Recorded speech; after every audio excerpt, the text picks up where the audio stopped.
Hello guys, कैसे हैं आप सब। अजीब दास्तान स्टोरी में आप लोगों का फिर से स्वागत है। लास्ट पार्ट में तो आप लोगों ने सुना कि श्रुति जो है अक्ष को सना के साथ लेके आती है और रूम में लेके जाती है, उन्हें वहाँ लिटाती है तो अनायशा भी तब तक पीछे से रूम में आ चुकी होती है और वो श्रुति को कहती है कि ये मेडिसिन है, इसे अभी 10 मिनट बाद फिर से दे देना और इनका ज़्यादा से ज़्यादा ध्यान रखना। श्रुति कहती है डोंट वरी। और फिर वो लोग कहते हैं कि चलो अब हम लोग निकलते हैं। तो श्रुति कहती है बैठिए ना, इतनी जल्दी क्या है। तो कहते हैं नहीं बैठेंगे नहीं, क्योंकि रात काफ़ी हो चुकी है, हमें भी घर जाना है, अगले दिन काम पे भी जाना है, तो उठना भी है जल्दी। और नीचे थोड़ी देर आंटी के पास हम लोग बैठेंगे, उसके बाद निकल जाएंगे, तुम ध्यान रखो इनका, ठीक है। श्रुति कहती है कि ठीक है, मैं नीचे तक आपको छोड़ देती हूँ। कहती है इट्स ओके यार, फॉर्मेलिटी की ज़रूरत नहीं है, हम कोई बाहर के लोग नहीं हैं, घर के हैं, ठीक है। ये कह के श्रुति अनायशा और सना नीचे चले आते हैं। तो वो जाके आंटी से मिलते हैं। तो आंटी कहते हैं कि मतलब अक्ष के मॉम कहते हैं कि क्या हुआ, सब ठीक है ना, ज़्यादा तबीयत ख़राब है। तो कहते हैं कि आपको तो पता है ना, जब से आयशा को खोया है उसने, तब से किसी को खोने का डर उसके अंदर क्या हाल कर देता है उसका। कहती हैं कि हाँ, लेकिन सडन क्या हो गया ऐसा, इतना क्यों डर रही है। कह रही है कि कहते हैं कि वो डर गई है कि श्रुति कहीं छोड़ ना दे उसको, बस ये रीज़न है। कहती है उसको पता है कि श्रुति उसे छोड़ के कभी नहीं जाएगी, फिर भी कि पता है आंटी, पता है, दिल को पता है, लेकिन दिमाग ने दिल पे काबू कर रखा है। आयशा को खोने के बाद वो इमोशनली इतनी वीक हो चुकी है ना। तभी पीछे से दादी आ रही होती हैं जूही के साथ। तो अक्ष की मॉम बोलती हैं कि फीमेल टॉक ने अक्ष को फीमेल की तरह ट्रीट मत करो, इज़ अ मेल। तो अनायशा अजीब नज़रों से देखती है। तो उनकी मॉम फिर पीछे की तरफ इशारा करते हैं। तो अनायशा पीछे पलट के देखती है। तो कहती है ओके ओके ओके। तो कहते हैं कि बस वो इतना फिज़िकली और इमोशनली, फिज़िकली तो वैसे भी पहले वीक थे, लेकिन अब तो काफ़ी ठीक हो चुके हैं, लेकिन इमोशनली वो पूरी तरह टूट चुके थे। श्रुति ने उन्हें संभालना स्टार्ट किया। श्रुति इज़ द रीज़न कि उन्होंने फिर से जीना स्टार्ट किया। उन्हें एक होप मिली है ज़िंदगी को जीने की, ज़िंदगी में दोबारा प्यार आया है। अब आप सोचो ना कि जिस कड़ी से चेन जुड़ी हुई हो, अगर वही कड़ी टूटने की कगार पे हो तो चेन तो कमज़ोर हो ही जाएगी ना। वही हाल इस समय अक्ष का है। अक्ष कमज़ोर पड़ गए हैं। सिचुएशन शायद दूसरी होती तो अक्ष कमज़ोर नहीं पड़ते, लेकिन आंटी यहाँ बात ही वही है कि जिस कड़ी ने चेन को जोड़ रखा है वो कड़ी ही कमज़ोर हो गई, तो चेन तो कमज़ोर हो गई होगी, इसमें तो कुछ भी नहीं कर सकते। और अक्ष का कमज़ोर होना, इस टाइम पे वीक पड़ना, ये नेचुरल था। उसने अपने आप को स्ट्रॉन्ग रखने की कोशिश की है, बट नहीं हुआ उससे, नहीं हुआ, नहीं कर पाई, बिल्कुल नहीं कर पाए, और वो कर भी नहीं सकते। जिस इंसान ने किसी को, इतने करीबी इंसान को खोया हो, वो दोबारा किसी को खोने के बारे में सोच के भी कांप उठेगा। और इनकी नाराज़गी को तो काफ़ी टाइम हो चुका है, तो अब अक्ष के दिल में वो डर कहीं ना कहीं बैठता जा रहा है कि श्रुति उससे दूर हो जाएगी, जो कि सच नहीं है। हम सबको पता है कि श्रुति उससे कभी दूर नहीं होने वाली, बट उनके दिमाग में ये बैठ चुका है, तो हम आप कुछ नहीं कर सकते इस चीज़ में, कुछ भी नहीं कर सकते। अब जो करेगी बस श्रुति करेगी। श्रुति डांट के, नाराज़गी दिखा के, प्यार से जैसे भी करेगी श्रुति ही कर सकती है, मैं और आप नहीं कर सकते। श्रुति ही चेन की वो कड़ी है जो अगर टाइट हो जाए तो चेन मजबूत हो जाएगी, और जो लूज़ हो जाए तो चेन कमज़ोर हो जाएगी। अक्ष की पूरी ज़िंदगी श्रुति पर टिक गई है। श्रुति ने उन्हें दोबारा प्यार करना सिखाया है, दोबारा ज़िंदगी जीना सिखाया है। और एक टूटे हुए इंसान को जो जोड़ता है ना, अगर वही ज़रिया ख़त्म होने की कगार पे कोई महसूस करने लगे तो इंसान फिर टूटने लगता है। अब सब श्रुति के हाथ में, देखते हैं श्रुति इस बार क्या करती है। और हमें श्रुति से बहुत उम्मीद है, वो जो भी करेगी अच्छा ही करेगी, क्योंकि उसने जब ऐसे इंसान को प्यार करना सिखा दिया जिसकी ज़िंदगी में प्यार के लिए जगह ही नहीं थी, जो किसी को अपनी ज़िंदगी में एक्सेप्ट ही नहीं करना चाहते थे, तो श्रुति कुछ भी कर सकती है। बस हमें श्रुति पे भरोसा रखना पड़ेगा। वो जो भी कर रही है उसमें इंटरफेयर नहीं करें तो ही अच्छा होगा। बस उस पर भरोसा रखिए, और मुझे पता है वो सब कुछ सही करेगी और सब कुछ अच्छा करेगी। मेरा दिल ये बात कहता है और सही कहता है। तो अक्ष की मॉम बोलती हैं कि मुझे भी पता है श्रुति जो करेगी एकदम सही करेगी, वो कभी गलत कर ही नहीं सकती है, कभी गलत नहीं कर सकती वो, कभी भी नहीं, कभी भी नहीं। तो कहते हैं ठीक है आंटी, अब हम लोग चलते हैं, हम सब जानते हैं श्रुति जो करेगी सही करेगी। ये कह के वो दोनों वहाँ से चले जाते हैं। और दादी फिर अक्ष की मॉम और श्रुति की मॉम दोनों को बुलाती हैं और कहती हैं कि क्या बात है, अक्ष लल्ला की तबीयत ख़राब हो गई है सुने हैं। कह रहे हैं हाँ फीवर है उसे। क्यों, क्या हो गया, कैसे? ज़्यादा जो है फिक्र कर रहे हैं इसीलिए हो रहा है ना? कि हाँ दादी जी इसीलिए हो रहा है। हाँ अम्मा जी ठीक है, श्रुति को समझाना पड़ेगा। तो अक्ष की मॉम बोलते हैं नहीं अम्मा जी, हम आपसे विनती कर रहे हैं, इस बार श्रुति और अक्ष को इस बार कोई कुछ नहीं कहेगा। ये लोग बड़े हो चुके हैं, शादीशुदा हो चुके हैं, इन दोनों को समझना पड़ेगा कि ज़िंदगी कैसे चलाई जाती है, रिश्ते कैसे निभाए जाते हैं।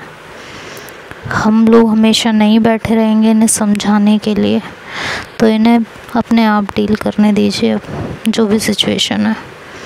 और हमें पता है श्रुति अक्ष को ठीक कर देगी, बहुत अच्छे से पता है मुझे, श्रुति पे पूरा भरोसा है। ये कह के अक्ष की मॉम वहाँ से चली जाती हैं और श्रुति की मॉम वहीं बैठी हुई होती हैं।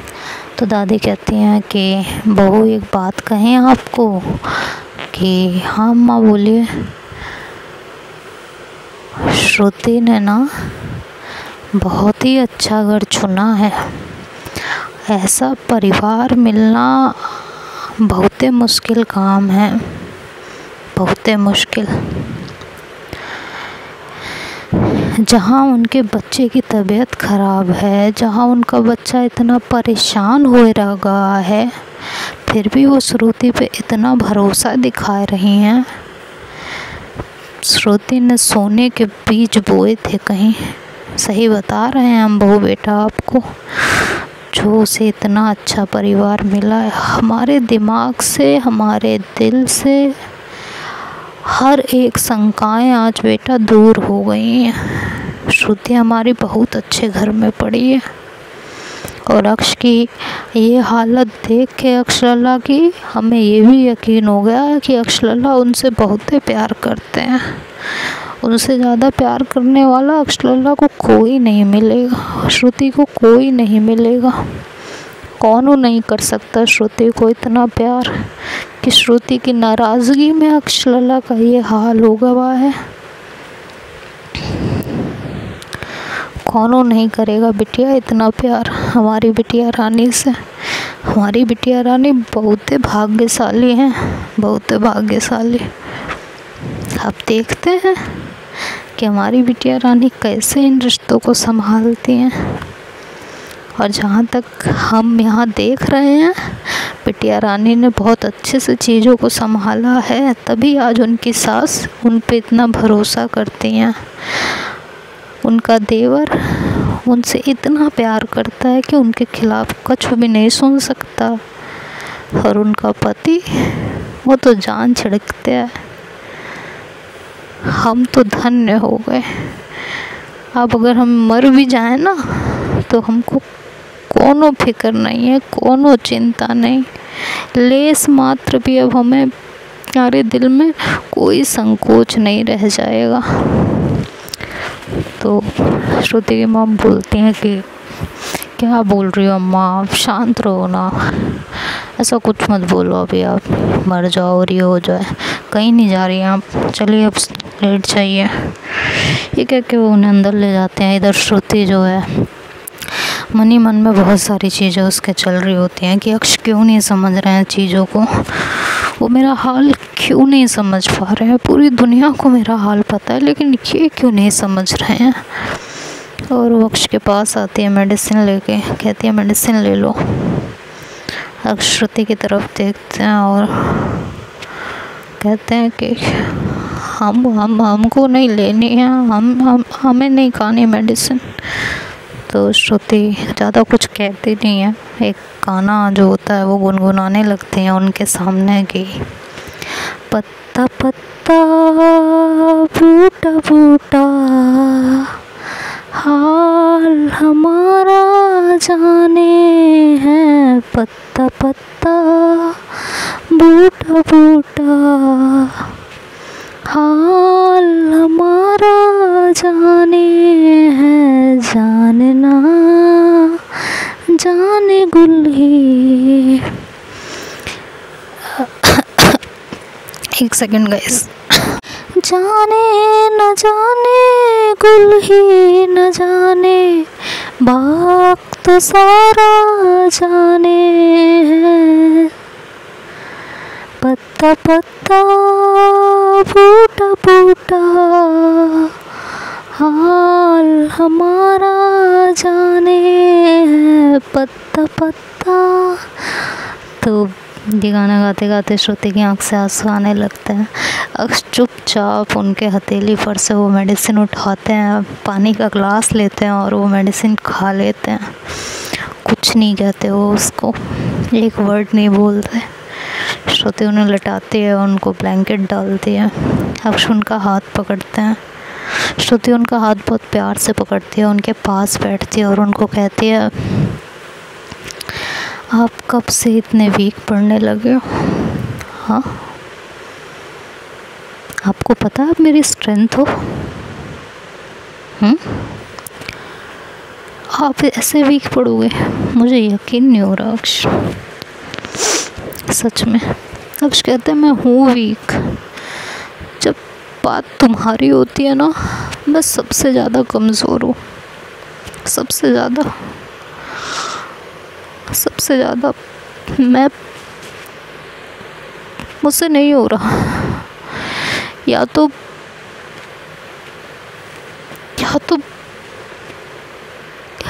अपना लो या मौत दे। तो श्रुति उनके मुंह पे हाथ रखती है, कहती है आप मुझे और हर्ट कर रहे हो अक्ष, और हर्ट कर रहे हो। Try to understand, try to understand. क्यों नहीं समझ रहे आप? मुझे कोई शौक नहीं चढ़ा है अक्ष ये सब करने का, कोई शौक नहीं चढ़ा। मुझे भी उतनी तकलीफ़ हो रही है जितनी आपको हो रही है। इस घर में जब से शादी करके आई थी ना, उस दिन से, और जब तक आपका प्यार नहीं मिला था, वो सारी राहें, वो सारा सफ़र मैंने अकेले तय किया था अक्ष, अकेले। आप मेरे साथ होके भी बिछड़े हुए थे, मुझे मिल के भी बिछड़ गए थे। समझ में आया आपको? क्यों नहीं समझते? मरने की बात कर रहे हो आप? मरने की बात करते हो यार, हद करते हो। पता है आपको, बहुत किस्मत से मिले हो आप मुझे, बहुत किस्मत से। बकवास करा लो बस। कैसे समझाऊँ आपको मैं चीज़ों को? और श्रुति एकदम चुप हो जाती है 2 मिनट के लिए, सिर्फ रो रही होती है। अक्ष उसके आंसुओं को साफ करने की कोशिश कर रहे होते हैं। श्रुति की इस बात पे और अक्ष की इस बात पे आज एक गाना याद आ रहा है। किसी की तरफ से नहीं है, आज ये मेरी तरफ से अक्ष और श्रुति के लिए कि मिले हो तुम हमको बड़े नसीबों से, चुराया है मैंने किस्मत की लकीरों से। मिले हो तुम हमको बड़े नसीबों से, चुराया है मैंने किस्मत की लकीरों से। तेरी मोहब्बत से सांसें मिली है, सदा रहना दिल में करीब हो के। मिले हो तुम हमको बड़े नसीबों से, चुराया है मैंने किस्मत की लकीरों से। खैर, वहाँ श्रुति रो रही होती हैं, अक्ष उनके आंसुओं को पोंछने की कोशिश कर रहे होते हैं और अक्ष कहते हैं कि जब इतना ही दर्द है, इतनी ही तकलीफ़ है, तो क्यों नहीं उन चीज़ों को भुला पा रही हो? क्यों? कहती हैं अक्ष आपने कह कैसे दिया था कि आप मुझे किसी और को। अक्ष कहता है श्रुति श्रुति, मैं उस बात को मीन नहीं करती, वो एक गुस्से में कही हुई बात थी बस, और कुछ भी नहीं। श्रुति कहते हैं नहीं अक्ष, जो कहता है वो कर देता है। अक्ष कहता है श्रुति, ये आपके दिमाग में किसने भरा है? किसने? ऐसा कुछ नहीं है कि जो इंसान जो कहता है वो कर देता है। ऐसा नहीं होता, नहीं होता जान, ऐसा बिल्कुल नहीं होता। तुमने सिर्फ मेरी बातें देखी हैं, मैंने क्या कहा वो सुना, मेरे दिल में क्या था वो नहीं देखा। तुमने जो देखा जो सुना उसे ही सच मान लिया। तुम्हें लग गया मैं तुम्हें किसी और को दे दूँ। नहीं हो सकता, ये ज़िंदगी में नहीं कर सकते हम। आपको किसी के साथ बर्दाश्त ही नहीं कर सकते, नहीं कर सकते यार। वो सिर्फ एक गुस्से में कही हुई बात थी और कुछ नहीं था, कुछ नहीं था। ट्रस्ट में और कुछ भी नहीं था। श्रुति कहते प्लीज़ अक्ष, प्लीज़ मुझे वक्त दे दीजिए, मैं आपके आगे हाथ जोड़ने और इस तरह की हरकतें बंद कर दीजिए। अपने आप को ठीक रखिए, आपकी हरकतें मुझे और हर्ट कर रही हैं। अक्ष कहता है तुम्हें लग रहा है मैं सब जानबूझ के कर रहे हैं? श्रुति कुछ नहीं बोलती। अक्ष कहता है ठीक है श्रुति, आप जैसा कहेंगी ना हम वैसा करेंगे। मेडिसिन खानी है ना, खाएंगे। खाना खाना है, खाएंगे। जो करने को आप कहेंगे हम करेंगे, ठीक है? आज के बाद आपको कभी ये नहीं लगेगा हम जानबूझ के कर रहे हैं। और आपको जितना वक्त चाहिए ना आप ले लीजिए, कुछ नहीं कहेंगे हम आपको, कुछ भी नहीं। लेकिन अक्ष के दिमाग में बहुत सारी चीज़ें चलने लगती हैं, बहुत सारी चीज़ें। वो रात तो किसी तरह कट जाती है, दोनों को नींद नहीं आती। अगले दिन अक्ष उठते हैं तो अपना टेम्परेचर खुद ही चेक करते हैं, तो टेम्परेचर अभी भी होता है उनको। तो वो उठते हैं, उठ के नीचे जाते हैं अपने लिए थोड़ा सा ब्रेकफास्ट बनाते हैं और श्रुति के लिए भी बनाते हैं, बाकी फैमिली के लिए भी फेवर में ही बनाते हैं ब्रेकफास्ट। जो ही उठ चुकी होती है तो उनसे हेल्प ले लेते हैं, सारा ब्रेकफास्ट रेडी करते हैं चुपचाप, किसी से ज़्यादा बातें नहीं करते और अपना ब्रेकफास्ट और लेके ऊपर आ जाते हैं रूम में।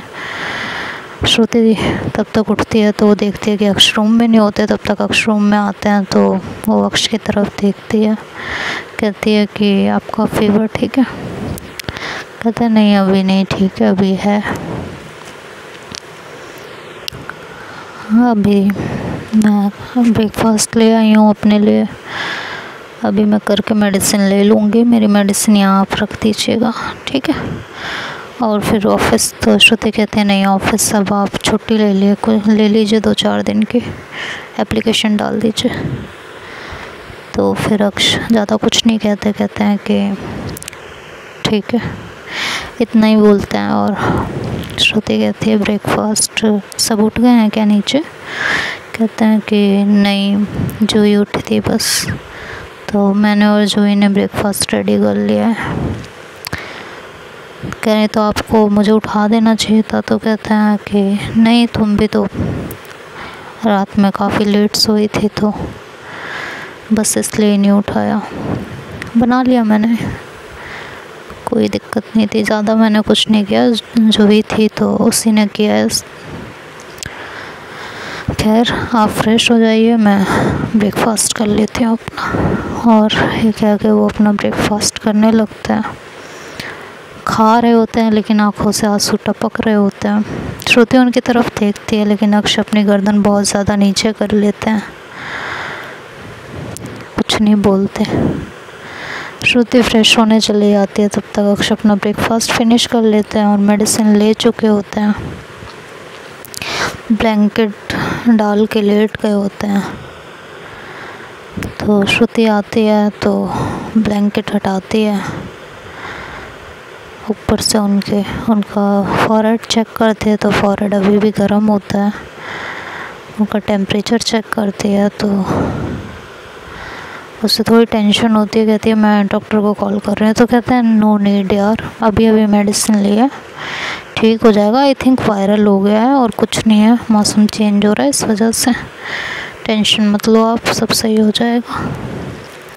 श्रुति कहती है आर यू श्योर? कि हाँ हम डेफिनेटली श्योर, आप जाइए ब्रेकफास्ट कर लीजिए अपना।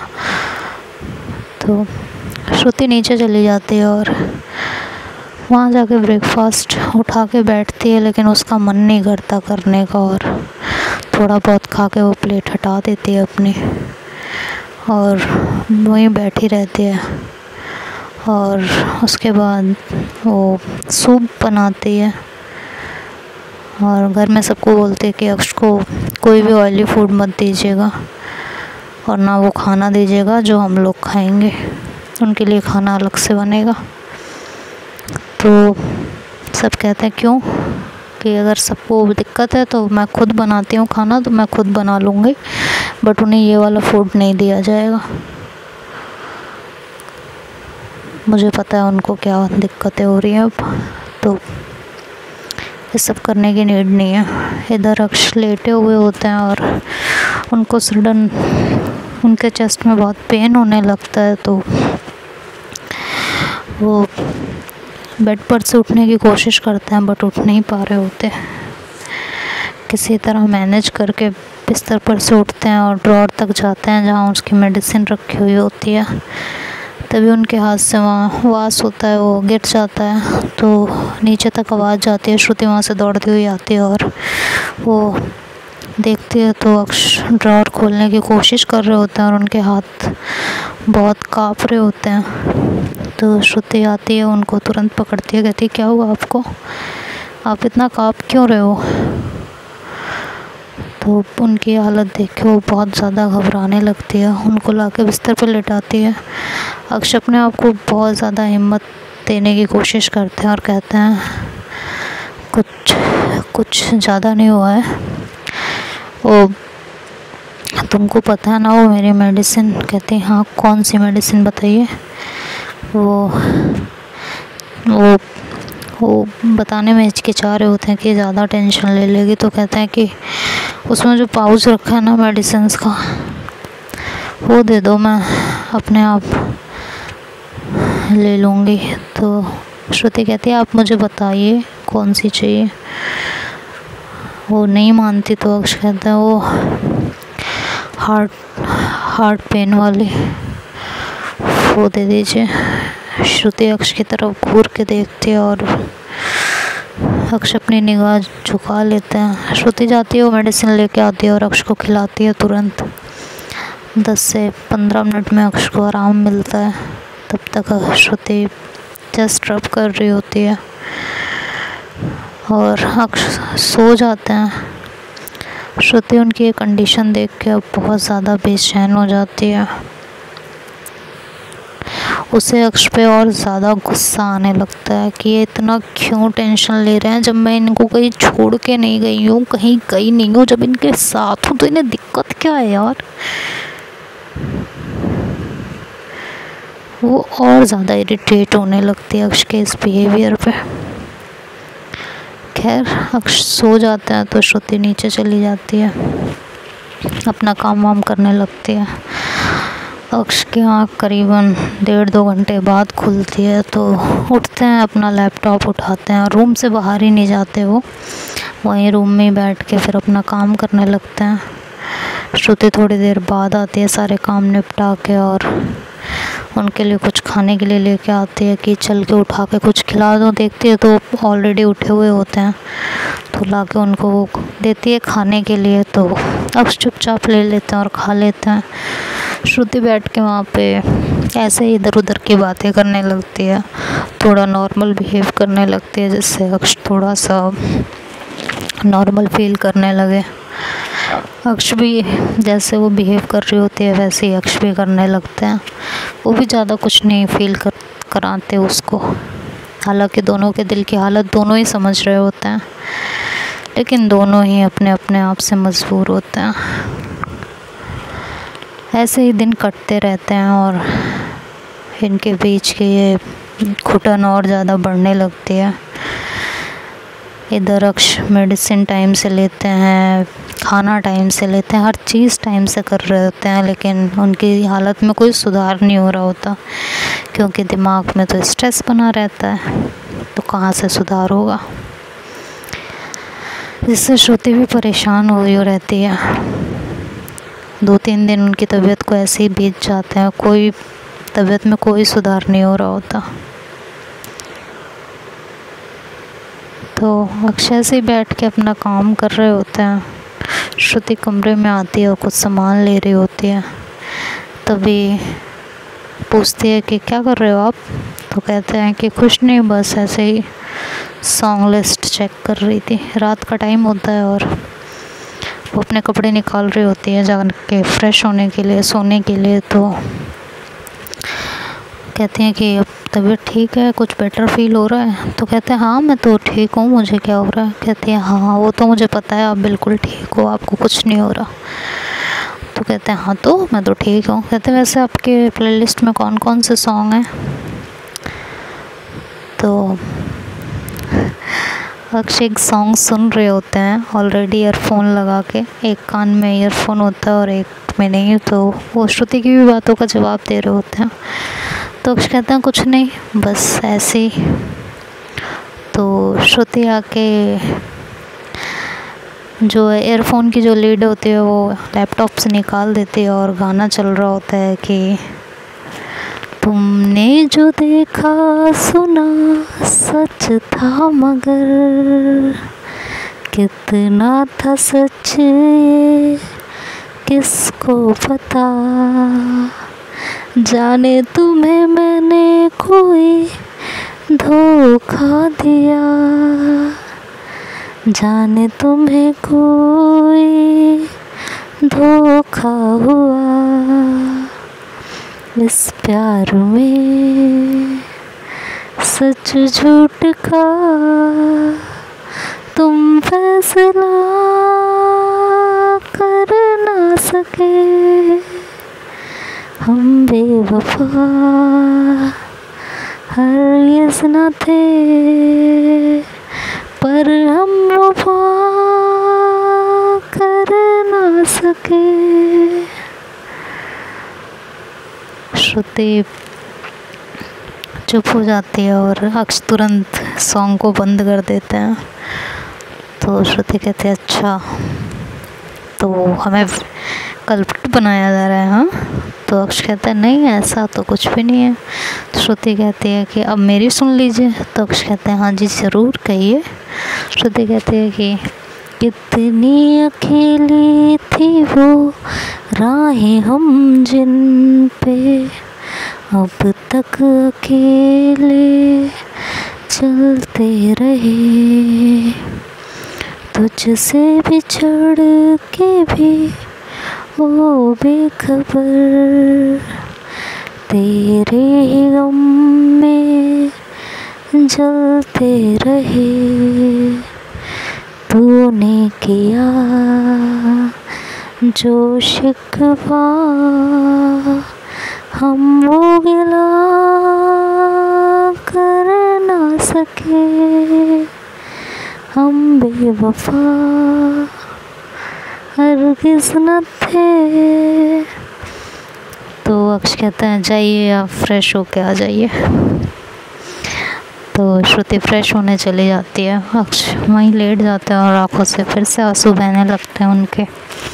वो अपने आंखों को साफ़ करते हैं और आंखें बंद कर लेते हैं। तो देखते हैं अब आगे ये स्टोरी और क्या क्या गुल खिलाएगी, ये तो कल के पार्ट में पता चलेगा। तब तक आप लोग गेस कीजिए कि क्या होगा और क्या नहीं। बाकी का हम बाद में डिस्कस करेंगे, कल सुनेंगे, परसों सुनेंगे, नरसों सुनेंगे, जब मन करेगा तब सुनेंगे। खैर अभी आप लोग गेस कीजिए कि आगे क्या होने वाला है और कैसे होने वाला है। वीडियो को लाइक कीजिए, शेयर कीजिए एंड सब्सक्राइब करना चैनल को बिल्कुल मत भूलिए। Bye bye and take care.